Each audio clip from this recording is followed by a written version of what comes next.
ప్రియమైన దేవుని పిల్లలారా, ఆఖరికి ఏంటంటే మోషే యొక్క మరణం. మోషే మరణం అంటే చాలా బాధగా ఉంది. మోషే మరణం, నెబో పర్వతం మీదకి రమ్మన్నాడు. పర్వతం ఎక్కు నీవు, ఇక నువ్వు చచ్చిపోతావు అని చెప్పాడండి. ఇప్పుడు మనము ఆఖరిగా విషయం చెప్తున్నాను. ఆరో విషయం ఏంటంటే మోషే మరణము చాలా బాధకరమైంది.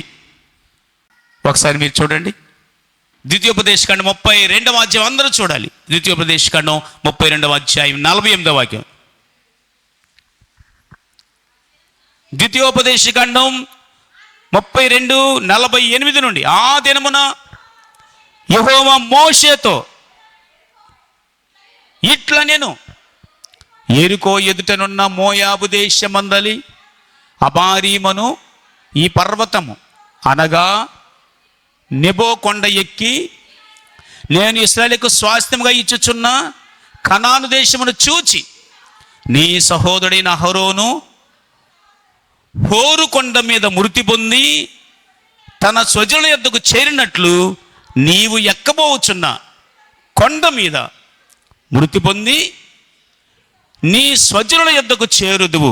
ఎలయనగా మీరు సీను అరణ్యములో కాదేషు మెరీబా నీళ్ల యొద్ద ఇశ్రాయేలుల మధ్య నన్ను పరిశుద్ధపరచక ఇశ్రాయేలుల మధ్య నా మీద తిరుగుబాటు చేసితిరి. ఎదురుగా ఆ దేశమును చూచెదవు, కానీ నేను ఇశ్రాయేలుకి ఇచ్చుచున్న ఆ దేశం నువ్వు ప్రవేశింపవు. చూచెదవు కానీ ప్రవేశింపవు. అందరూ చెప్పండి, చూచెదవు కానీ ప్రవేశింపవు. ఎవరి గురించి మాట? మోషే. మోషే పెద్ద దైవ సేవకుడు. ఆయన సేవ గురించి బైబిల్ ఎలా చెబుతుంది? అసలు అలాంటి వాడు పుట్టలేదంట. అదే మీరు ఆఖరి అధ్యాయం చూడండి, 34వ అధ్యాయం చూడండి. ద్వితీయోపదేశకాండం 34వ అధ్యాయం 12వ వాక్యం.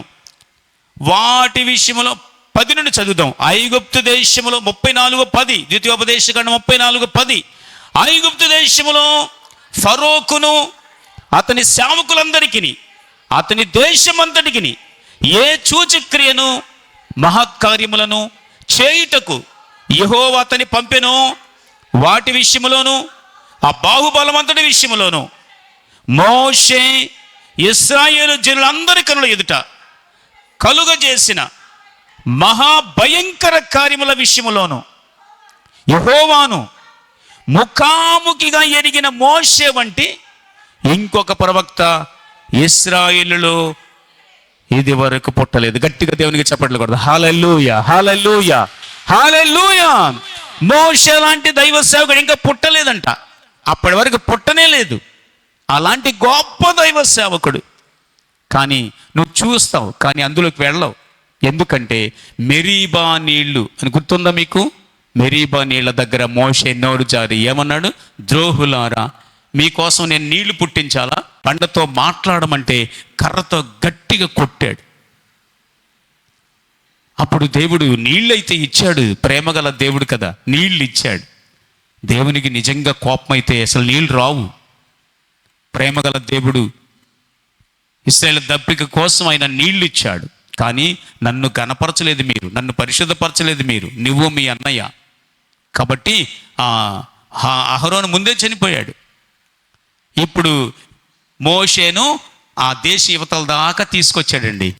తీసుకొచ్చిన తర్వాత నెబో పర్వతం ఉంది, ఆ అబారీము కొండ, దాని మీదకి ఎక్కిన తర్వాత అంత చూడమని చెప్పాడు. నువ్వు ఈ ప్రాంతం అంతా కన్నులారా చూడు, కానీ అందులోకి వెళ్ళవు. చాలాసార్లు బ్రతిమలాడాడంట మోషే, ప్రభువా నీవు చెయ్యెత్తి ప్రమాణం చేసిన సుందరమైన భూభాగాన్ని నేను చూడాలి ప్రభు అని ఎంతో బ్రతిమలాడుకున్నాడంట దేవుణ్ణి. దేవుడు అసలు ఒప్పుకోలేదు. కాబట్టి నీవు ప్రవేశించవు, కన్నులారా చూస్తావు అని చెప్పాడు. చూడండి, ఇంతకీ గొప్ప దైవ సేవకుడు కూడా ఆ ప్రాంతానికి వెళ్ళకుండా యువతలే చనిపోయాడు, చూచి చనిపోయాడు. మరి ఇప్పుడు చెప్పండి, ఈ 6 విషయాల్లో మనం ఎంత జాగ్రత్తగా ఉండాలి దేవుని వెంబడించినప్పుడు? ప్రభు త్వరగా మేఘాల మీదకి వస్తాడు. మనం వాక్యం వింటున్నాము, దేవుని మాటలు వింటున్నాము.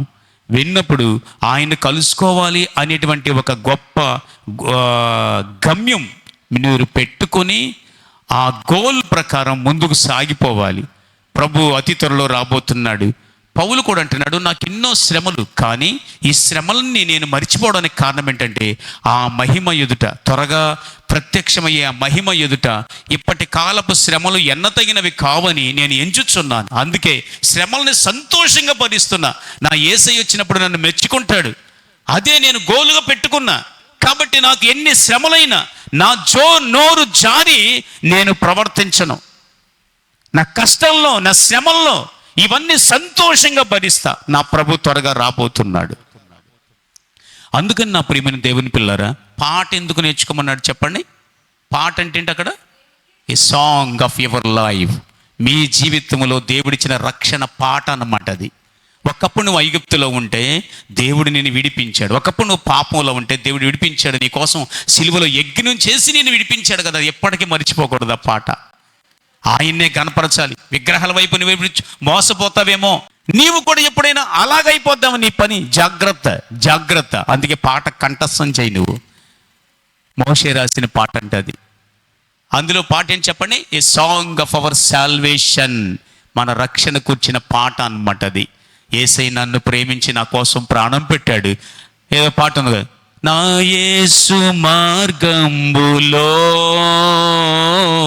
కష్టాలు ఎన్నో, కన్నీరు ఎంతో, కరువు బలు ఎన్నో అయినను పయనము ఆగదు, అయినను